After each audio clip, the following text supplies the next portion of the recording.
So a nurse practitioner is someone who's very similar to a doctor, but they're not exactly a doctor. So you're not going to go to school as long as a doctor, and you're not going to have the title as a doctor. And you're going to have to work under a licensed physician.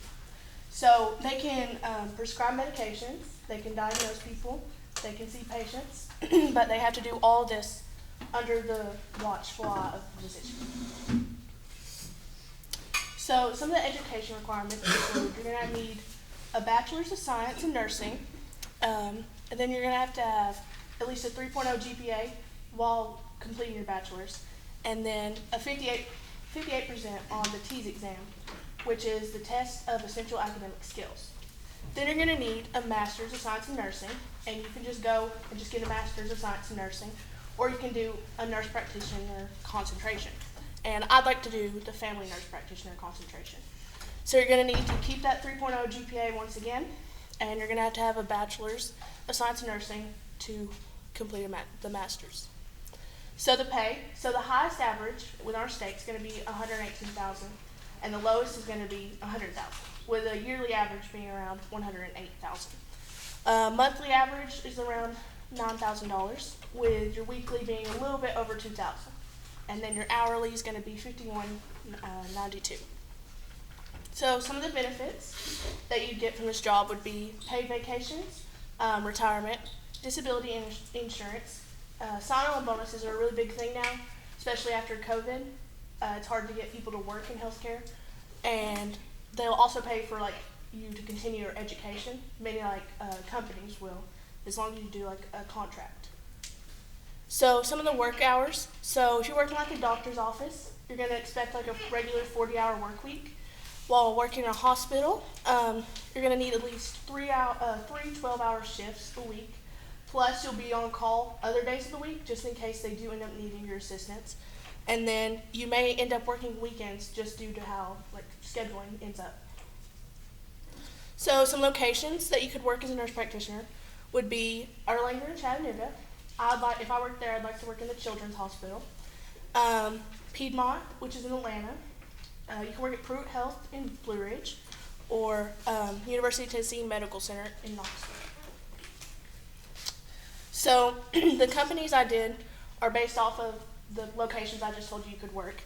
So Erlanger's company is known as Erlanger Health System, which is a nonprofit organization. And then Piedmont's just Piedmont Health Incorporated. Pruitt is Pruitt Health Incorporated. And then the University of Tennessee Knoxville is University Health Systems Incorporated. So some benefits that our career portfolio will have is we're going to have our resume. So when you go to do a future job, you'll have your resume already printed up. And then we have our ACT scores and all that in there to send to our colleges.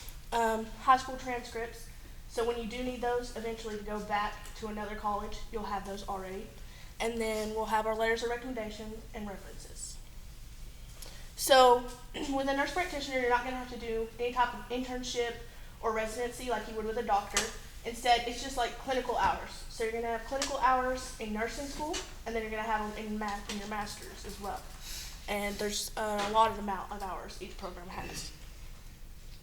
So the main reason I chose this career, there's two reasons, but my mom was a nurse and always has been my entire life, and I've watched her get to see how rewarding it is. She talks about how rewarding it is all the time. I love kids, and I think it'd be really rewarding for myself to get to work with kids and help them while they're hurting and get to see them smile, be the one to make them smile. So here's my budget worksheet. So my monthly net income is $660, and then my controllable expenses are $385, with my fixed expenses being $40. That's going to leave me about $235 after all my expenses. That's everything. Thank you. Do you have any questions? Just one comment, and I meant to say that yesterday, is when you're doing your budget, it sounds like you've got a lot of income coming in, and this is for everybody. But remember, around 20% is going to go for taxes. So you can't really on, what the salary is, cause the government gets quite a bit. Cassidy Reader comes to the office.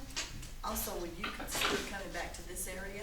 Yeah, I've actually, so my mom staying here, they're actually building a new house, and my grandpa's here, and I've actually thought about like wanting to come back and like either work in one of the already owned doctor's offices or go and become an actual doctor later on and work in my own office here, like open my own practice.